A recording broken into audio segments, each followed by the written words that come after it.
here we are at Is It Funny or Offensive with comedy legend Dave Foley, star of ABC's Dr. Ken. Yeah. News Radio. News Radio, yeah. Kids in the Hall. Yeah. Thank you so much for being with us today, Dave. Thanks for having me, Norm. How does someone become a comedian and not an accountant or a pilot or a regular job? How does that happen? Well, my first step was having no aptitude for anything else, and no education. Being a high school dropout was a key in my strategy to become a comedian, because which I didn't know when I was in high school, but I'm dyslexic. Oh. So which I didn't know until after I dropped out of high school, to hide my shame, and so I really had no education, no backing. I can't even read numbers. That's true. Pretty much, yeah. If you give me like as soon as people I used to be kids in hall meetings, they'd start wanting to work out schedules, and they'd start discussing dates, and I would just shut down and wait till the meeting was over, and I'd say, "So when are we meeting?" That's fantastic. And that's because I just can't even hear them. Really? Yeah. And so do you think that's why you dropped out of school? Oh, I definitely dropped out of school because I was tired of of hiding the fact that I couldn't read. Yet no one knew what it was yet. It wasn't talked about. No, I just thought I was a really slow reader. That I would be reading books. I'd been hiding it all through school, and I used to do really great in English because I was good at hiding it. But as everyone else's reading rates advanced, mine didn't. And so I couldn't keep up with, once I got to high school, I just couldn't keep up with research needed. Did you find that weakness to, I know certain people, I was a fat kid. So as a fat kid, I think defensively became funny in some settings. Do you think that your dyslexia sharpened your humor probably, barbs? Definitely, yeah, because I had to learn. I had to sort of be able to stockpile information from other sources in order to seem smart. So I used to just voraciously, watch documentaries and classic movies of great novels, and just to try and glean as much superficial knowledge as I could to seem like a smart guy. See, Kids in the Hall, they were obviously known as irreverent, controversial, provocateur types. Did you guys do that intentionally? Was it just because it made you laugh? Did you want to push people's buttons? No, we never had any desire to be shocking or offensive, or it really was just about what made us laugh. And especially when we're starting out in the early to mid '80s, we just found most of the comedy we were watching to be just boring. And and the stuff that we said to each other that made each other laugh turned into be stuff that shocked other people, but not us. So when you were doing that after the fact, shocking stuff, you had no idea in the moment that it might be shocking, or you didn't care? We didn't care, but we also, when we were a club act, we attracted a group of like-minded people who didn't find what we said offensive, and then. Although at times, once you went out of that bubble, then you found out that stuff was offensive. I think I remember when we first went, Lauren brought us down to New York to do shows in New York. And we did a bit at the West Bank Cafe that we'd done in Toronto, and everyone got. It was a bit about AIDS. This is of course mid '80s. Yeah, it was a bit. It was called. It was a bit about a father's gone into sort of a comatose state, and Scott, as the mother, is delivering a monologue about they just found out their son is gay, and then you go into the dad's silent fantasies about what being gay means, and at one point it's I play the son, I come out, and Mark was my boyfriend Attila, who would come out behind me pretending to be a jet plane and flying into my ass, and then Kevin came out as the AIDS fairy with a bucket of sparkle dust and was marked AIDS on the bucket and was throwing AIDS around, and this was the dad's fantasy. And when we did it in Toronto, people loved it, because they understood who we were and what our perspective was. When we did it in hip New York, we walked the room. It was like, and it was this was like Louis C.K. used to, not Louis C.K. Louis Black used to run the room. So Louis ran the West Bank Cafe, so he was there and introduced us the night we did this bit, and so he was witness to us walking the entire room. So when you found out after the fact that something was shocking or pissed people off, did you care then? No, we never cared. We only, we cared if something offended one of us. Right. Like if one of us complained about something.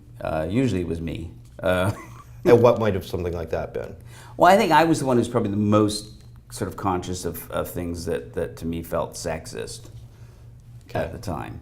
That if we were doing stuff where, I said, well, we're five guys, we should really be conscious of that. Right. And I was probably annoyingly conscious of it to the other guys. Were there any topics that you wouldn't hit where you like that there's one thing we won't do or things that are off limits? No, anything goes. Our rule was just if you've got a funny way to do it, Right. And if and if it's something, if you have a funny joke, we'll do it. Speaking of the gender stuff, did women? I've read some things on the internet where some women didn't like how you portrayed women. Although I've been to your shows, Yeah. it's largely a lot of female in the audience Oh, loving yeah. it. So how do you find the reception from I your would say, female audience? like at the time we were doing it, I would say the vast majority of women really liked what we were doing, and really found that we were giving some of the best portrayals of women I've on read that television. too. And there were some that didn't like it. Just didn't. I think just on a gut level, just didn't. And I think there were definitely probably things that we did that were sexist. Because that's bound to happen. We're five men writing the show and performing it. What you mentioned the one show in New York. What of the televised sketches got you in the most trouble? Most trouble. I mean, oddly enough, in terms of censorship, religious stuff tended to be the stuff that would. Like I wrote a piece with Bruce called Dr. Seuss Bible. Very well known. That well actually viewed. Yeah, that actually never aired in Canada. Oh, really? CBC wouldn't air it, and HBO even had certain shots taken out of it. So how did that? Was it the same? I should know this as a fan. Was it the same show? Was it the same series, HBO and CBC, but there were just different versions? It was. Same episodes, We but would do different? two versions of sketches that were. We would do a cleaned up version for language for the CBC, and then there'd be an uncensored version for HBO. But then, oddly, when we went from HBO to CBS, the CBC moved us to 10 o'clock at night and created something called Adult Prime, which meant we could do an uncensored version of the show on CBC. So there was always an uncensored version of every single episode. Interesting. So the 10 p.m. on Canadian television was less censored than even HBO. It was once we got onto the 10 p.m. slot, we pretty much had no censorship in Canada, and then we still had to deal with censorship with CBS, and we had again another AIDS thing. We had a sketch of Scott's where he played a closeted TV star of a cop show who was obsessed with people not thinking he was gay, but the whole sketch is him cruising for male prostitutes and lying in bed with a male prostitute, and all the time explaining how he's not gay. And then the end of the sketch is he's at his funeral, and he's lying in his coffin, and people saying, "Did you hear? I heard he died of AIDS." And then his corpse goes, "No, it was cancer." And CBS didn't want to run that. I don't think they ever did run that because they thought that was too dark. But yeah, usually censorship. The great thing with censorship is that it's almost always wrong. Right. Like it's not just like wrong morally or ethically. It's almost always wrong about the material. In that it's not understanding the joke? Usually, yeah. Right. Like they didn't understand we weren't making a joke about AIDS. We were making a joke about homophobia. Right. And about someone having to live that deep in the closet that even beyond the grave they would want to stay in the closet. Great insight. And there were certainly a lot of celebrities at the time who had died. Right. And their estates were trying to keep the fact that they died of AIDS a secret. And the censorship missed the point of it. Yeah. that it's about how much do we hate gay people. Speaking of gay stuff, how you did a lot of gay stuff with the kids? I mean, not you didn't do gay stuff. Yeah. Gay material. Gay Did material. a lot of gay material. How much of that did you feel like you had license to do because one of your members was gay? Would it have been a different patina of material if you were 5 straight guys?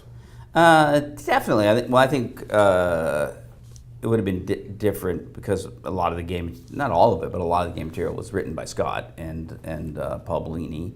So that got us sort of looking at that world. Also, on top of that, we were all pretty enmeshed in the gay community on Queen Street back in the 80s. So I think it would have affected the stuff we were writing regardless. Right. But definitely having Scott in the group, made it 1/5 of what would be discussed. You know, because what can he write about that? He's going to write about his life experience, which is going to be largely about being gay, because all of our comedy sketches were largely about our experiences of being straight. Right.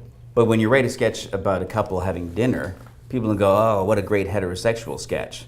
But if you write a sketch about 2 guys having dinner and they're dating, then it's a gay sketch. Right.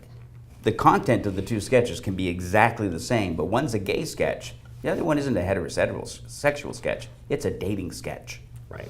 It's like a sitcom, or it's a black sitcom. Yeah. Right. Yeah. So talking about some of your, we talked about Seuss Bible. What was your inspiration for Seuss Bible? Part of it was things like, I think Bruce just liked the way it sounded to say the Dr. Seuss Bible.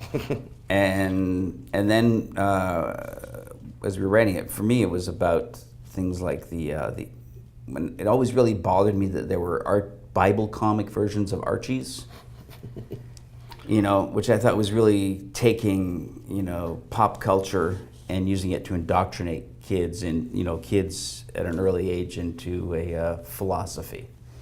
And, and I felt like there was something wrong about that, Did you, with some of this, you mentioned this with the censorship, did you often approach a topic where you wanted to make a point through the side door, like the AIDS sketch, though? I'd say usually it just comes out of discussing something, and we get on an angle that makes us laugh. Right. And then we go, oh, okay, let's write that up. And then it can be about something that's really annoying us or upsetting us or frightening us. But it usually comes because someone's come up with a funny idea for it first. Right. We don't usually go, we really got to tackle this. Right. It's only we stumble across a funny way of dealing with it. Right. Like probably the cancer AIDS thing probably came out of a conversation that made us laugh. Right. Or Bruce cures cancer, or Bruce caused cancer, right? Bruce caused cancer, yeah. Right. Yeah, it's just we thought the idea was funny. Right, but you're not making fun of people that... No, we're not making fun of people with cancer. We're making fun of cancer. Of cancer and how cancer is the thing we all, especially back then, before we had so many other things to worry about. Cancer was the thing everyone was worried about all the time. Is like, wouldn't it be nice if it was a fantasy piece about wouldn't it be nice if someone could just come forward and say sorry, and it would be done. I was watching one of your sketches. I don't know what it was entitled. On YouTube, it's entitled "Politically Incorrect Art Class." Right, yeah. Which felt like it could have been written and aired today. Yes, and that one I will admit was a bit polemical. That was busted. That one. That's Scott. That's Scott's crime. Scott wrote that, and. But it so foreshadows where we are now. Yeah.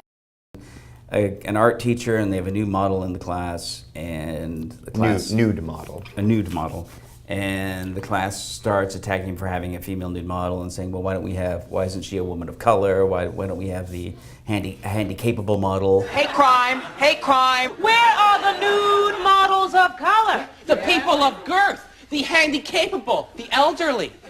The queer. Well, I'm sorry, it's just naked, fat, black, crippled dykes are hard to find. And it's basically just saying, getting off the point that they're just supposed to be there to do a figure drawing. And it was, like the clearly the, and here's the thing is, I think kids we really believe in being politically correct. Right. I mean, like the idea of people being, political correctness is ruining the world. No, because it's people not understanding what political correctness is. Right. Which can be, everything can get distorted. And I think political correctness is basically having a fundamental knowledge of what you're talking about and fundamental human empathy. That's all political correctness is. It's just having fundamental human empathy and knowledge about what you're talking about. So you were already dealing with political correctness in the 80s. Yes. What was that like at the time? Well, there was the notion of being politically correct came about, and then immediately there was the backlash against political correctness. There was mostly just people that were intellectually too lazy to make the effort to be politically correct, and just want to go, I just want to tell them jokes. Why does that make me bad? And the answer is it does. It makes you bad. You're a bad person if you want to. And it's not fun, It's not like, but my black friends like it. No, it's still not good. Don't do it. Don't do it. And they probably don't. They don't. They're being nice to you. Yeah. They're ignoring you.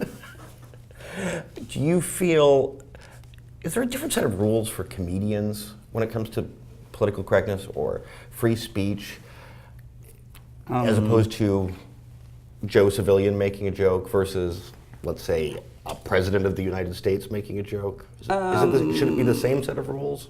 Well, there's definitely different rules for politicians because they have to be much more attuned to how stupid the public is than comedians do. Comedians can just exploit how stupid the public is. But politicians, they have to pander. It's like, like Barack Obama had to pretend he was evolving on gay marriage. Right. He had to do that for years, pretend he didn't believe in gay marriage. Right. And now, I get it now, now that my term's almost up. And you talk in your stand-up special, which is excellent, and everyone thank should you. get it on iTunes. You talk about the dumbing down of culture and how it's an insult to call someone an intellectual elite. Is like the worst thing you could call a person. Yes. Do you have any other thoughts on that? Yeah, well, I mean, as I pointed out in the special, I said it just struck me as odd that that people resent the intellectually elite, but they don't resent the physically elite. That we admire people who are better than us at sports, but we don't admire people that think better than us. We somehow feel like they should stop it. You don't want Kobe Bryant to play as badly as you do, but you want your president to be as dumb as you are. That's just seems inherently absurd. Any ideas why that might be? Well, I think as with most things, I think all the bad things in the world start with Ronald Reagan. Nothing before? No, I think that was Reagan. Really, was the start of all bad things. No, but I do think there was a concentrated movement to discredit thoughtful people around. I mean, before that, I think through the 70s, it seemed like we really did kind of admire thoughtful people. We did have people like Dick Cavett were celebrities. Right. Had talk shows that people watched. That wouldn't happen anymore. On mainstream TV like that. I mean, I guess Jon Stewart was an exception. Right. But then again, not many people watched. That's what people forget. He was very culturally impactful, but not many people watched. That's true. Going back to your stand-up for a second, do you feel there's a difference when you're up there alone with the microphone as opposed to having a supporting cast of guys that you can fall back on, either in what you do, the jokes you tell, the content, is there a safety net of having other people around you? There's a safety net in that it's a lot more fun to bomb when you're with a troupe. Like bombing with a troupe can still be a fun night. You can still have a good time looking over at the other guys going, oh, fuck, this is going badly. But if you're bombing alone, bombing while you're doing stand-up, if you enjoy that, you're a different kind of human being than I am. If you enjoy being on stage and bombing, and I know some people who do, and they're horrible people. They're terrible people that enjoy bombing. You know, that's just a weird thing to like. I can't pass this up. Speaking of bombing, you tackle Islam and Muslims and not doing jokes about them by sort of doing jokes about them in your stand-up. Yeah. You say you're not going to tell jokes about them, and then you sort of do. Do you want to? Well, tell us- I tell jokes about the fact that you can't tell jokes. Right. Which is a sneaky way of about telling Islam. a joke. Yeah. Because we're afraid, because comedians are afraid, because the entire creative community is afraid. And we're not. I've started writing it because of he's an NPR commentator who wound up being fired by NPR and wound up and now he works for Fox TV, sadly. But he's really great. I loved him on NPR whenever he'd be on, and he got fired because he said that when he's on an airplane and he sees someone in Muslim garb, he gets uncomfortable. And then he went on to say, and I know that is wrong, but I know that I get that feeling first, and then I have to question it and judge it, and I have to think it through to put that feeling away. And that's the full thing of what he said. But all anyone heard was all everyone heard was that when I see Muslims on a plane, I get uncomfortable. right. And the left wing went crazy, and he got fired from NPR. And I thought that's wrong because what he said is absolutely true. Right. And we all do get uncomfortable when we see people in Muslim garb on an airplane. Everyone. Everyone does. And you know, and it's the thing is, and I think if you're from the left, when you see a Muslim on a plane, you get frightened, not just because you're afraid they're going to blow up the plane, but because you're afraid you're going to be proven wrong. You know, Wow. that people are going to go, see? But you know, it's not that Muslims aren't more likely to blow up your plane than anyone else, Right. statistically speaking.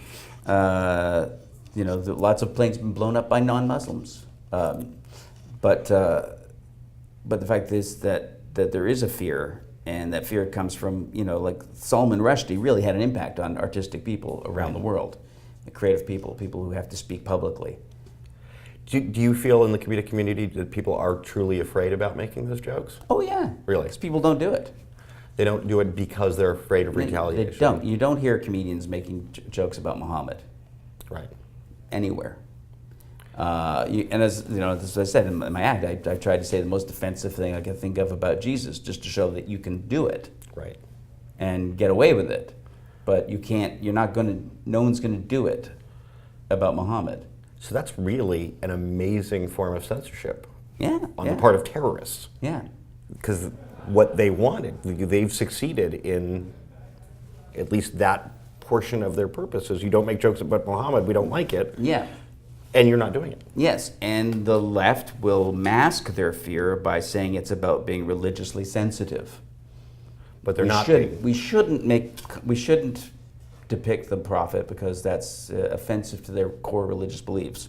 But we have no problem with doing things that are offensive to the core religious beliefs of Christians. Right. Because we're not afraid. Fascinating. So what was your reaction after the Charlie Hebdo attacks? The Charlie Hebdo attacks. Well, first off, it was horrifying and tragic, and I thought the movement Je suis Charlie Hebdo was appropriate and great. You know, but it was also a little disturbing that at the same time, more people were killed by terrorists in Turkey, Right. and I got no coverage at all. Right. Zero coverage. And just the same thing, we don't do ourselves any service by clearly caring about when Western Europeans are murdered more than when people in the Islamic world are killed. It also seemed like it was in vogue, sort of, at that point, to make a joke about Muslims. Like the Charlie Hebdo cartoon was Yeah. about their real target was ISIS, right, and Al Qaeda. Mm-hmm. They went after them with cartoons about Muhammad, which actually did potentially affect a lot of people. If their cartoon had been about Jesus, Mm-hmm. and some nut went after them, I'm not sure there would have been this sort of same reaction that they got. The sort of Yeah. No, it's. I think anytime something like that happens, it's such a great window for assholes to leap on board and say, "See," and not understand the whole point of it. Right. And it is that feeling of just see, Muslims are bad people, and we're right to see them as the enemy and fear them and hate them. Right. And that's unfortunate, and I'm pretty sure couldn't be further from the intent of the people who were murdered. Right. For doing those drawings. Exactly. Would the kids, if you were young and fresh and bright-eyed and bushy-tailed, would you take on ISIS? In a sketch? I don't know. I would like to think we would. I would, and I would like to think that we would not be as afraid of, as a group of, I'm an atheist. I think all religions are equally ludicrous. So I don't have any qualms or any when people say you should be sensitive to people's religious beliefs. I think, why? I don't have to be sensitive to people who believe in leprechauns. And they might believe it just as passionately. Right. Or people, so why in the world would I as an atheist have to be sensitive to anyone's religious beliefs? It's just a fundamentally ludicrous notion. So how has all this changed from you? You've been doing this a long time now. How's the conversation changed from 80s Toronto to present day as far as political correctness, the internet's effect on humor, all of this? How do you, being an elder statesman of comedy? Yeah. I think the major change for me is that I am irrelevant. Dr. Ken, Friday Nights Honey. But it hasn't. I mean, everything's cyclical. Right. I think and I think the '80s, and coming out of the '80s, as comedians, we were rebelling against the backlash against the '60s, which and the '70s, which Reagan represented. And the rise of conservatism in America, the rise of people like Jerry Falwell, and the rise in sort of social censorship, in civil censorship that had been falling away in the '70s. You said it's the cycles, the waves. You have the liberal late '60s, early '70s, and then you have the rise of Reagan. Right. And conservatism. And then Reagan, Bush go away, and we have a slight move to the left with Clinton. Yeah. Although really, I think Clinton's really more responsible for Trump than people acknowledge. Oh, do go on. Well, because I think Clinton, in the era when you couldn't even call yourself a liberal, like that was just basically saying I'm a liberal was saying don't vote for me. Right. Like both the left and the right, no one wanted to admit they were liberal. That's why they stopped using the term and came up with progressive, because it didn't sound as tainted as liberal did. But after Reagan, you couldn't call yourself liberal. And so Bill Clinton basically ran as a Republican and beat beat Bush by running as a better Republican than he was. So he moved the Democratic Party so far to the right that the Republican Party had nowhere to go but insane. They could only go to the far right extreme to differentiate themselves from Clinton, because Clinton was doing welfare reform. Clinton was doing the three strike rules. Clinton was tough on crime. He was everything that Republicans had had the market cornered on. Clinton just took it all, and so they had to go to Jerry Falwell, and they had to go to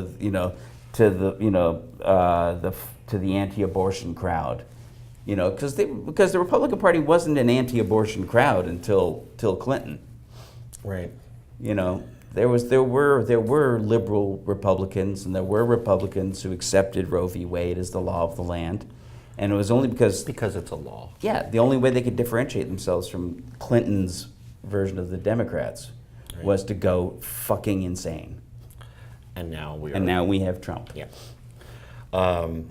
He's well known to not be able to laugh at himself. Yes. Or possibly at anything. Right. I don't know if there's any documented evidence of him ever laughing at anything. Why do you think that is? And could you make him laugh? I don't think I could make him laugh. I don't think I could be in a room long enough to make a successful attempt. I think I'd pretty quickly just want to go for his throat. Is there such a thing as too soon when it comes to making a joke? There's no true comedic thing as too soon. There's just the practical decision of too soon. A joke doesn't become funny over time. It's funny or it's not funny. Right. But you can get away with it later on because people time doesn't change the joke. It just enables people hearing the joke to think better.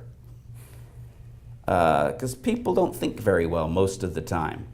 And if you get them right off the bat, they're really going to think badly. But if you give them some time to absorb a lot of information and slowly let their fevers come down, then you can tell them a joke. Does the intent of the joke matter? Yes. The intent of the joke does matter. The intent of the joke is the content of the joke, really. Because I think if there's a joke that knowing more ruins, if there's a joke that having more information makes not funny, if in order to laugh at a joke you have to be ignorant of certain facts, then it never was funny. And does the setting and context make a difference? Louis C.K. got in trouble for his SNL monologue where he did that pedophilia joke, which would have killed in a comedy club. Yeah. He got roasted because it was done on NBC. Yeah. Does it matter to you who's hearing the joke as far as... No, it doesn't matter to me, no. I think if you know what the joke is you're telling, and you know why you're telling it, then it doesn't matter. And it doesn't matter if people are offended, as long as you know what you're doing and you know why you're doing it. And Louis C.K. is a great example of how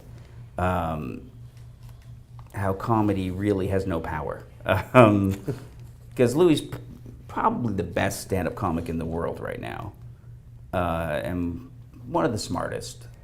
And it sort of says the power of comedy is very negligible because really comedy is only good at allowing like-minded people to go, right. You know, that's really all we can do as comedians is have people who already agree with us go, yeah, exactly. Because especially, you know, I shouldn't say especially with the left, but equally with the left, that as soon as you say one thing they don't agree with, they will suddenly disagree with everything. Right. You know, it's like what Louis was going through with people wanting to boycott Louis. Right. You know, going, no, you know, he's doing a lot of good stuff. Yeah, so if you don't agree with it, or someone said this joke was sexist, so Louis is a sexist, so we shouldn't, you know, or Louis is a homophobe. Right. And they said, well, I don't think he is, but even if he made a joke that's sexist, right, all the other stuff is still good. Right, and valid. You don't have to reject him as a person and everything he does as an artist because you disagree with one of his jokes. You can argue with him about that joke and say, Louis, I don't think that's a good joke. But he's still the artist he was before he made that joke. So where do you think this moving, it feels like we're moving more in this direction, right? Of people saying, he did this, she did that. Yeah. How do you think this plays out? Where are we in 20 years? In 20 years? Assuming we're still alive. Assuming, yes. And assuming that that's a good thing. Right. Assuming that it's really just not time for us to, you know, for the planet to move on. You know. My guess is that we're going to go through a liberal renaissance as a direct result of Trump. It's already happening. and then maybe some really good stuff will get done while it's happening. You know, we had a great, bit of time there, thanks to the Vietnam War. Really, a lot of liberal progressive achievements are direct results of the Vietnam War. Right. Because that got people angry enough to really question authority, and once you start doing it, you question a lot of things, and you go, well, all right, well, this thing you're making us do is stupid. Maybe this other thing you're making us do is also stupid. And maybe we shouldn't be fighting in Vietnam, and maybe we shouldn't be excluding blacks from our neighborhoods. It all connects. Right. So, we may wind up as a result of Trump with socialized medicine in America.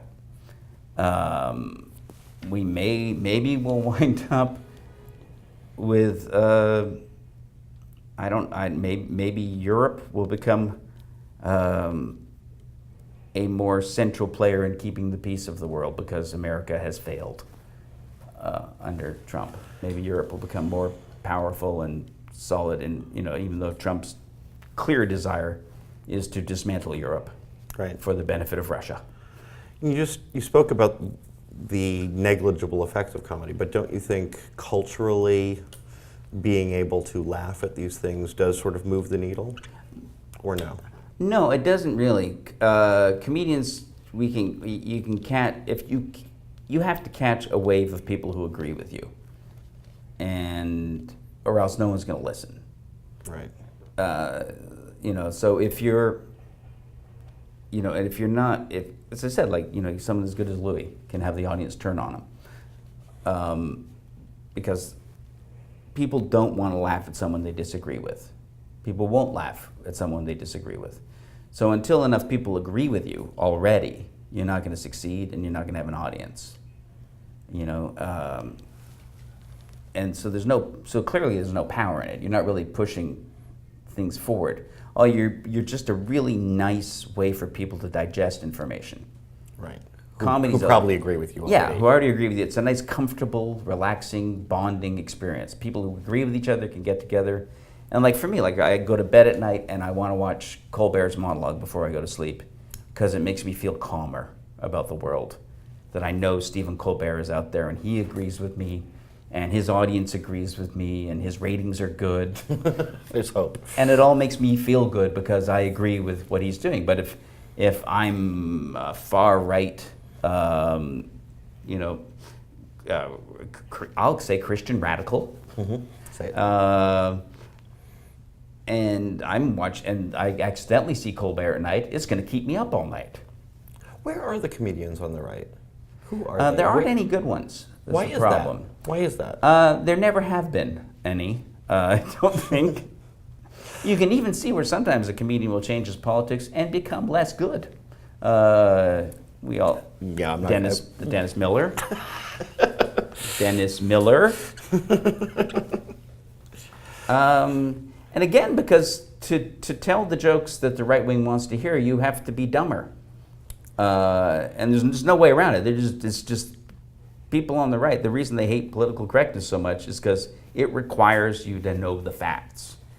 And if you know the facts, you can't laugh at the dumb jokes. What makes you laugh the most? Makes me laugh the most? Really good professional comedians. Like the kids in the hall, for example? Wonderful example. I'd love to say, it's a child. Child playing in the park. Innocent words of a child, but no, it's really skilled professional comedians make me laugh the most. Hanging out with really good professional comedians, definitely hanging out with the other kids in the hall is probably when I laugh the most in my life. I was going to ask you who's the funniest kid in the hall. You know what? I don't know who's the funniest one. But I know that we all laugh a lot more when Scott's around. And often it's at his expense. Thank you, Dave Foley. Thanks, Warren. Fantastic. Thanks a lot.